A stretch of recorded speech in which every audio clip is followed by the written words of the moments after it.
Hej, Tørring Børnehus og Myretone. Tak for sidst. Som lovet, så vil jeg godt lige vise jer nogle af de ting her på en videomanual, som vi snakkede om til oplægget omkring brugen af iPad sammen med børnene. Det første jeg lige vil vise jer, det er det her screenshot af de apps, som jeg viste, så jeg også lige har dem. Hvis I vil hente nogle selv, eller ikke kan huske, hvad det var for nogen. De ligger selvfølgelig også installeret på de iPads, som Myretone og Børnehuset har. Den første er den her pic collage, som man kunne bruge til evaluering, eller fortælle en lille historie med, hvis man har været ude af huset, eller et eller andet. Den her, den nåede jeg ikke rigtig at fortælle om. Det er egentlig bare en lille sjov app, hvor man kan tage et billede af en af børnene, eller af jer selv, eller en eller anden figur. Så kan man indtale noget, som figuren så skal sige. Man kan tegne en lille mund, og så får man så gjort den her figur, eller et billede af en person levende. Tegneblokken, det var det her tegnebræt, hvor man kunne tegne i, med alle mulige forskellige pensler og figurer, og tage et billede og tegne på det, og så videre, så videre. QR-readeren, det var den scanner til de forskellige QR-koder, ID-koder, kalder man dem også nogle gange. Og der skal jeg nok vise jer, hvordan man kan lave en webadresse om til, altså et billede fra en webadresse om til en QR-kode. Så var der MapUp, som jeg også godt lige vil vise jer, de her indstillinger til, hvordan man opretter en rute, når man har oprettet sig som en profil. iMotion, Stop Motion appen, hvor I sætter den til for eksempel at tage et billede hvert 3. sekund, 4. sekund eller et eller andet. Noget der også kunne være ret sjovt, det kunne være at sætte den til at tage et billede per minut over for eksempel en hel dag, eller hver 10. sekund eller et eller andet, og tage billeder af ungerne. Jeg går stærkt ud fra, at de har altså underskrifter eller et eller andet, sådan at I har den mulighed for lovligt at tage billeder af børnene. For så kan man jo lave en timelapse over en dag i børnehuset, eller en dag i Myretone, og så simpelthen sætte iPad'en op et vilkårligt sted, og så lad den tage billeder i løbet af en hel dag. Så skal I bare huske at sætte strøm til iPad'en, for ellers så kan det være, den løber og tør. Den her iMotion det er egentlig bare en fjernbetjening, som man kan hente til en anden iPad, og så styre den her applikation med. Det er en god idé at hente den til sin iPhone, hvis det er.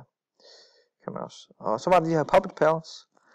Den der, det var etteren, som var noget nemmere at gå i gang med at bruge. Ret simpel at lave et eventyr, en historie med. Og Puppet Pal 2, som så var den lidt mere udvidede udgave. Men lad os prøve at se, hvordan man lige laver en webadresse om til en QR-kode. Der går I ind på den browser, I nu bruger. Jeg bruger Firefox, nogen bruger Internet Explorer, nogen bruger Chrome, og det kan være en helt anden også. Det her MapUp, det skal jeg nok lige vise jer bagefter. Men vi går lige ind på Google, og så skriver I QR Generator. Så kommer der som sagt forskellige frem, og jeg skal lige se, om det ikke er det den her, jeg plejer at bruge. Ja, den her, den er rigtig fin.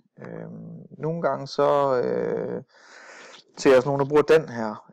Jeg synes bare tit, hvis man sætter webadressen ind der og laver sin kode og sådan noget, så ja, jeg synes nogle gange, den bøvler lidt også med reklamer og dit og datten. Så den der hedder dk.qrcodegenerator.com, den er i hvert fald rigtig god. Så finder man som sagt sit billede, eller hvad det nu er, man skal bruge, og sætter webadressen ind her. Heroppe der står der jo, lav link til webadresse. Det er selvfølgelig der, den skal stå, hvis man skal have en QR-kode med en webadresse på. Så lad os prøve at finde et billede. Jeg går ind i Google igen, og jeg søger på, det kunne være det her med superhelte, for eksempel Superman. Klikker på billeder, og lad os bare tage den her. Den der, og trykker se billedet. Og så er jeg ligesom der, hvor jeg vil have ungerne hen, når de scanner den her kode. Så der tager jeg den her linkadresse, kopierer den, enten ved at trykke Control og så trykke på C, eller ved at højreklik heroppe, så får jeg også menuen frem og kopierer. Og så tilbage på den her, sletter lige det der, og så trykker jeg Ctrl V, eller højreklikker, og får den her ind og trykker Indsæt. Så har jeg det link, som jeg gerne vil have lavet om til en QR-kode. Jeg trykker Fremstil QR-kode, og så er koden egentlig klar til at blive scannet for at blive linket hen til det her billede. Den skal jeg så have ned på min computer, så jeg kan udskrive den og laminere den, som jeg viste dernede. Og der er det altså rigtig godt at vælge det format, det hedder JPG.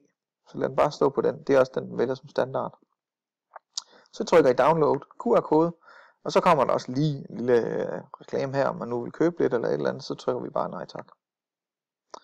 Så har den hentet den ned. Ved mig der popper den herop, så kan jeg lige se, hvor den blev downloadet til. Der kan jeg klikke på den der åben hentningsmappe.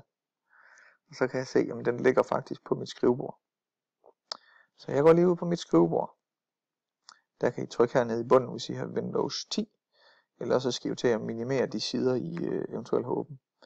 Og der ligger den så herinde, som det der hedder en zip-fil, en pakket fil, men det gør ikke så meget. Hvis I dobbeltklikker på den, så skulle den gerne blive åbnet med Windows billedfremviser. Og der ligger den jo som billede, men jeg vil egentlig gerne have det over i Word. Så der højreklikker jeg på filen, så jeg kopierer, åbner mit Word, åbner et tomt dokument. Og her der går jeg ind under, skal vi se, han står på hjem, det er rigtigt nok, layout, og så retning, og så tager jeg tage liggende. Fordi så kan I ligesom have 3 QR-koder på en side, som I så kan, altså det synes jeg er rarest, det her med at det ligger ned, for så kan I have en der, og en i midten, og en herover. Så skal I bare lige vælge den, der hedder 3 kolonner, fordi så når man ligesom trykker enter, så popper den herover i stedet for at lave en ny side. Så der sætter jeg min QR-kode ind. Jeg højreklikker og trykker, skal lige se, hvor den er henne, indstillinger. Sæt ind. Der var den. Det gik måske lige hurtigt nok. Jeg sletter den lige igen. Trykker altså højreklik.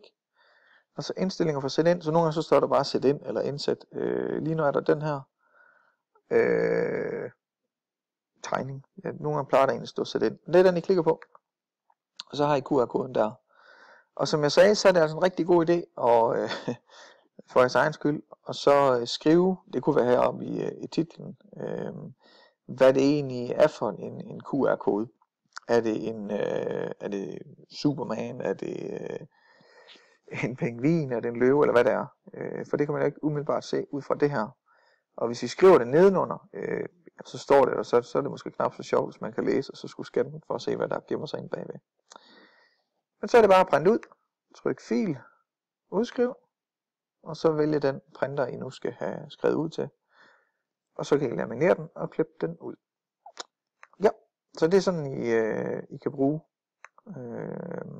de her QR-koder.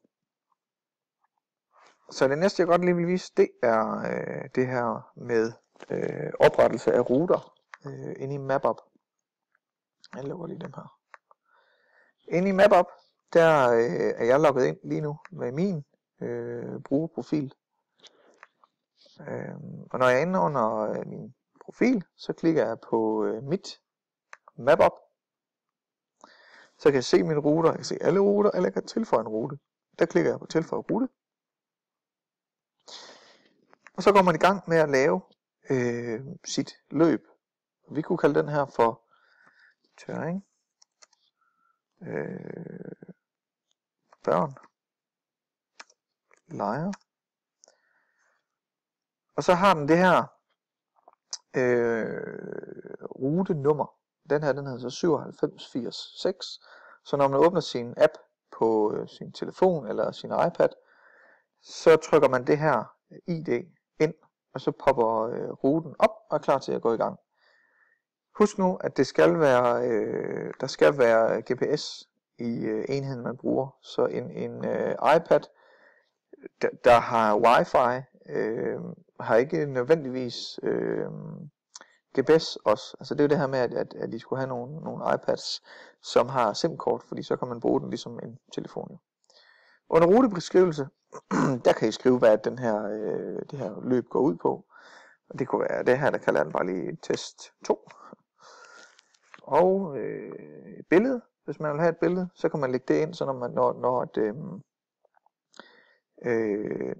man åbner, eller trykker sin kode ind, sit løbskode ind, så popper der et billede op. Og det var for eksempel det, der gjorde ved jer, hvor jeg havde nogle tegneseriefigurer af nogle børn eller andet, der legede. Man kan også uploade din egen video, hvis du vil.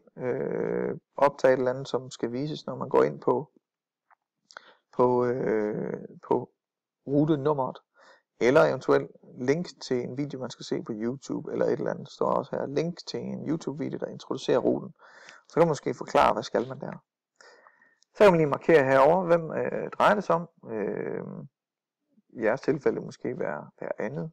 Men det kunne også godt være, at den her kunne henvende sig til en 0. klasse og en 1. og en 2. Så klikker man bare på dem. Herover, hvad er det for nogle fag, det drejer sig om? Jamen er det noget socialt? Er det idræt eller? For når man så søger på de her altså søgeord, for eksempel idræt eller socialt, så vil den poppe op, den her man nu har lavet. Scroller man længere ned, så kommer der en, der hedder avancerede indstillinger. Når man klikker på den, så får man mulighed for at vælge, om når de engang har lavet den her rute, skal resultater så deles med mig eller ikke deles med mig. Og der kan I eventuelt, altså det var det her med, at man skulle egentlig logge ind med en Google-konto, for at det blev sendt til en. Hvis nu man trykker del ikke resultater, så kan man jo bede dem om at tage et screenshot af deres svar, når de kommer til posten og har besvaret opgaven. Så kan man jo eventuelt teste, eller kontrollere, om de har svaret rigtigt, hvis det er det, man ønsker bagefter. Så kan man også vælge, om Pokémon Go må vises, når de er i gang. Jeg plejer at klikke den af.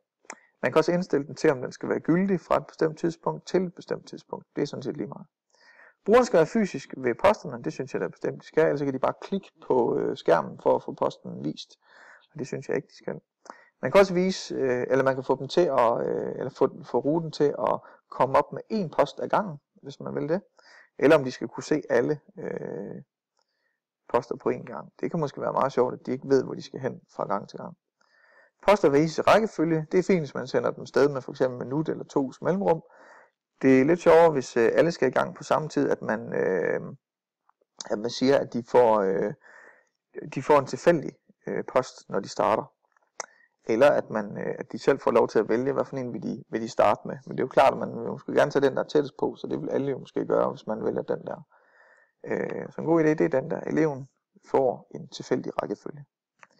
Og så skal man ligesom i gang med at lave sit løb, så der klikker man tilføje post. Og det er jo det her med, at jeg sagde, at den er som standard sat til et eller andet sted ude i Stillehavet eller sådan noget. Men I kan bare skrive jeres adresse ind, og det gør I her, og så vil den jo automatisk finde derhen. Så vi skriver lige Tørring Børnehus, adresse ind, Drosselvej 4. Og så vil vi se, 71, 60. Det var der. Og hvis vi lige zoomer lidt ind hernede. Vi vil gerne have den første post til at være lige på kanten her, måske, af parkeringspladsen. Og vi kunne kalde den meget originalt post 1. Og hvis vi scroller længere ned, så kan I tilføje en opgave. Opgavebeskrivelse. Det kunne fx være aktiv. Opgavebeskrivelse. Her skal I lave lidt fysisk aktivitet. Her kan I også tilføje et billede, hvis der skal vises noget, eller en videofil, eller en webvideo. Og I kan bestemme hernede, om der skal være en besvarelse med billeder, altså en skriftlig besvarelse, en med billeder eller med video, og eventuelt også sætte et spørgsmål ind, som de skal svare på. Men man kunne eventuelt også bare heroppe skrive, her skal I lave lidt fysisk aktivitet, lave englehop.